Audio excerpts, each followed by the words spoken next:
Jadi, tiga orang sahabat akhirnya bertemu di kafe untuk membahas beberapa urusan. Noval pesan sebuah kue besar dengan buah. Sigit minta segelas soda. Dan Leo ngeluarin energi bar dari tasnya dan mulai makan. Pelayan membawa kue dan soda lalu pergi. Sigit minum dari gelasnya tapi Noval nggak menyentuh kue itu. Kenapa?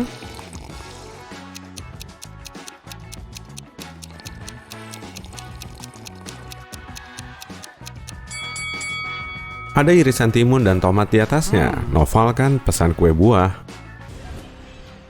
Seorang arkeolog merintis jalan menembus rimba lebat di pulau tak dikenal. Dia mencari harta karun berharga, sebuah cawan kuno berumur 2000 tahun. Kalau berhasil ditemukan, dia bisa menjual artefak itu seharga miliaran rupiah. Dia tiba di danau kecil dengan air terjun. Dia pun menyelam ke dalam air dan melihat dua gua. Cawan itu ada di dalam salah satunya. Mana yang harus dituju sang arkeolog? Buruan mikirnya, dia hampir kehabisan udara.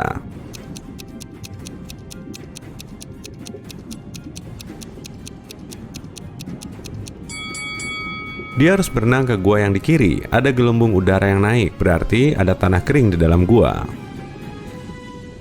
Teman-teman mengundang Jaya piknik. Dia tiba di tempat yang disepakati di hutan, menemukan tempat terbuka yang lapang, dan melihat satu kelompok yang terdiri dari 7 orang. Tak seorang pun dari mereka itu temannya. Kayaknya dia datang ke lokasi yang salah. Jaya hampir meninggalkan tempat ini, tapi melihat 3 orang yang bukan manusia. Temukan mereka.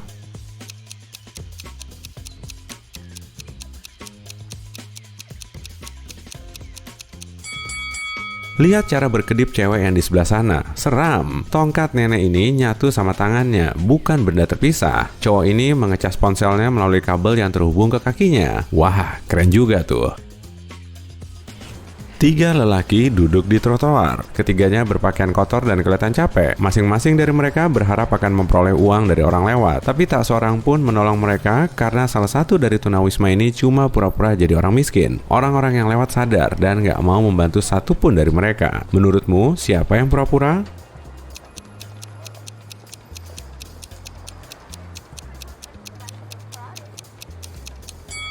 Coba lihat lelaki botak ini. Dia pakai smartwatch tuh di tangannya.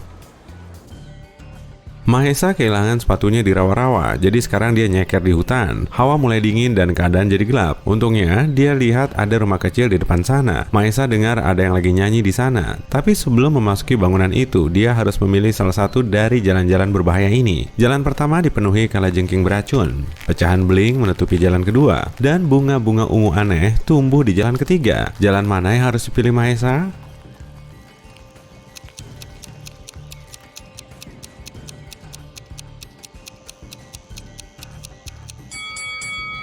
Kayaknya ini pertanyaan sulit, tapi nggak ada trik khusus kok. Dia jelas harus milih jalan yang banyak bunganya.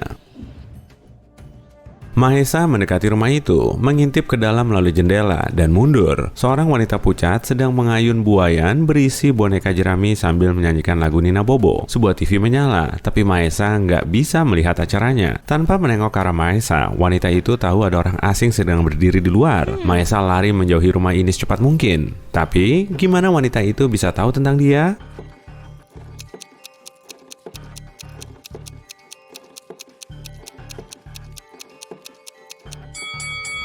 Ada kamera tersembunyi di depan rumah. Wanita itu sedang menonton rekamannya di TV.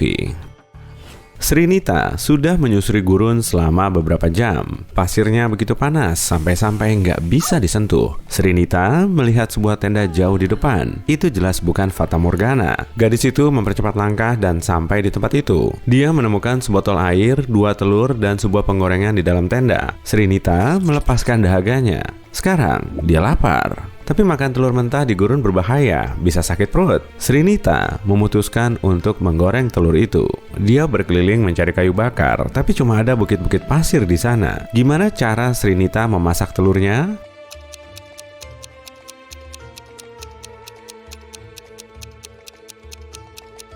Dia bisa naruh penggorengan di atas pasir. Pasirnya panas kan? Matahari akan menambah panasnya dan telur akan matang. Ada batu karang besar di pesisir suatu pulau indah. Dan ada sebuah kastel di puncak karang ini. Pagi harinya, pemilik kastel melihat TV-nya rusak. Dia memanggil semua orang yang ada di kastel malam itu. Petugas kebersihan, seorang badut, dan petugas binatu. "Siapa yang merusak TV-ku?" tanya pemilik kastel. "Aku lagi cuci piring di dapur, aku nggak nyentuh apapun," kata petugas kebersihan. "Aku lagi berlatih untuk tampil besok," kata badut. "Aku lagi nonton YouTube di ponsel," jawab tukang binatu. "Bawa sini," pinta pemilik kastel. Dia membuka kunci, melihat layar, dan bilang bahwa tukang binatu berbohong kepadanya. Apa yang dilihat pemilik kastel di ponsel itu?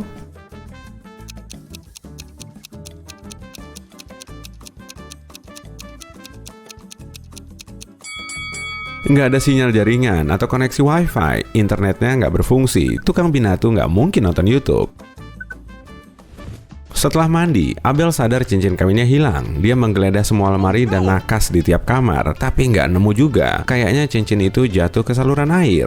Aduh, sebentar lagi istrinya pulang, dan dia pasti bakal nyadar. Abel pergi ke kamar mandi, melihat sekeliling untuk terakhir kalinya, dan nggak ada juga. Si istri masuk rumah, dia melihat suaminya, memintanya berputar, dan menarik cincin dari rambutnya. Cincin itu nyangkut di sana waktu dia di kamar mandi. Tapi gimana istrinya tahu kalau cincin itu di sana? Abel kan menghadap ke istrinya.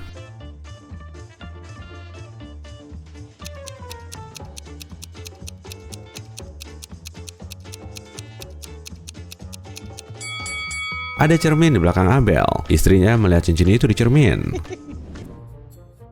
Seorang guru filsafat memulai ujian. Murid-murid mendengarkannya dengan penuh perhatian. "Ini tugas buat kalian. Buktikan bahwa Pak Guru nggak ada sekarang. Yang memberikan jawaban paling meyakinkan bakal dapat nilai tinggi." Semua murid lulus ujian ini dalam beberapa detik. Bagaimana mereka menjawabnya?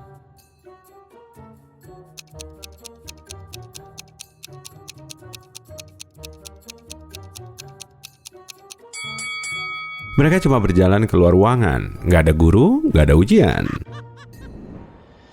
Alia sedang menyusuri jalan dengan tas menggantung di sikunya. Kedua tangannya berada di depan wajahnya, tapi kita nggak bisa lihat dia sedang apa. Sebuah motor muncul dari tikungan di belakangnya. Pengendara motor melihat Alia, dan dia ingin merampas tasnya. Pengendara motor mulai ngebut, diulurkannya tangannya. Tapi Alia melangkah ke samping di momen terakhir. Motor itu menjauh. Bagaimana Alia tahu cowok itu mau menjamretnya?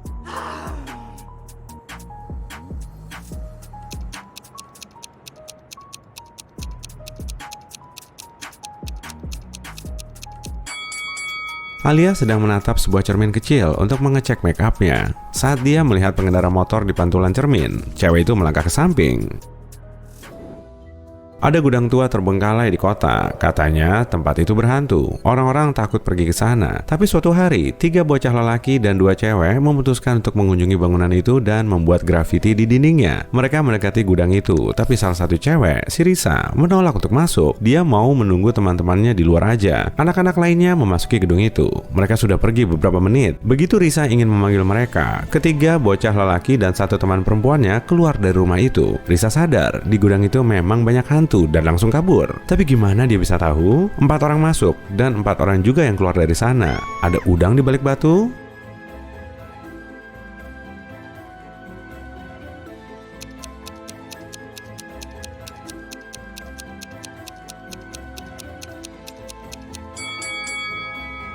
Salah satu bocah lelaki itu kelihatan beda. Dia bukan teman mereka. Lagi pula lihat kakinya, agak transparan. Risa langsung menyadari itu dan kabur.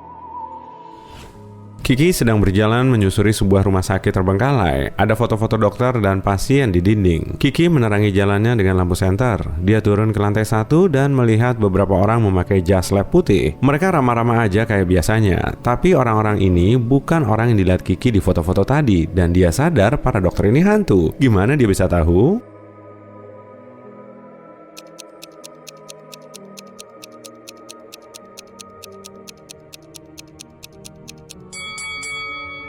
Kiki lagi megang senter. Waktu dia mengarahkan sinarnya ke orang-orang ini, mereka nggak punya bayangan. Artinya, mereka nggak nyata. Malam tiba, Marini meninggalkan rumahnya untuk jalan-jalan ke danau. Bulan bersinar terang, air danau tenang, nggak ada angin semilir. Marini menikmati keheningan dan bunyi jangkrik. Dia duduk di rumput, memejamkan matanya, dan memulai meditasi. Saat itu, beberapa orang keluar dari air. Mereka duduk di dekat Marini, tapi dia nggak panik. Dia sadar kalau dia tertidur waktu meditasi dan sekarang sedang bermimpi. Kok dia tahu ya? Kali ini, coba pakai telingamu, alih-alih matamu.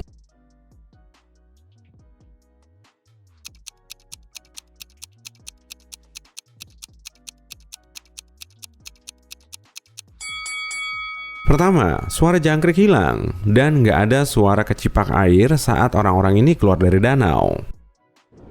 Pangeran dari sebuah negara tak dikenal mengadakan pesta besar di tanah airnya. Dia mengundang semua temannya dan banyak selebritas, aktor, musisi, dan lain-lain. Dan inilah dia, di atas panggung. Dia mengambil mikrofon dan mengucapkan terima kasih kepada semua orang atas kedatangan mereka. Tapi di aula cuma ada beberapa orang, padahal dia mengundang banyak orang ke sana. Di antara teman-temannya ada pekerja dan orang-orang kaya. Mereka semua tinggal di berbagai negara di seluruh dunia. Kenapa belum ada satupun yang datang?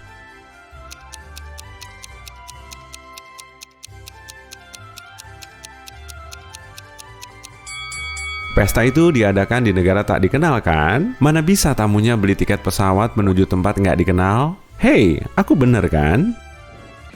Seseorang mencuri koleksi piringan hitam dari rumah seorang bintang rock. Supaya kaburnya gampang, si pencuri menyembunyikan piringan hitam di dalam bak sampah. Lalu dia menghilang di lorong gelap. Untungnya, detektif Raditya menangkapnya bersama 2 tersangka lain.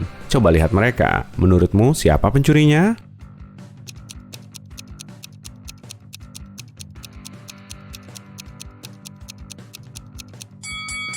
Lihat sepatu orang ini, ada kulit pisang yang menempel di sepatu Cats-nya. Itu karena dia habis dari bak sampah.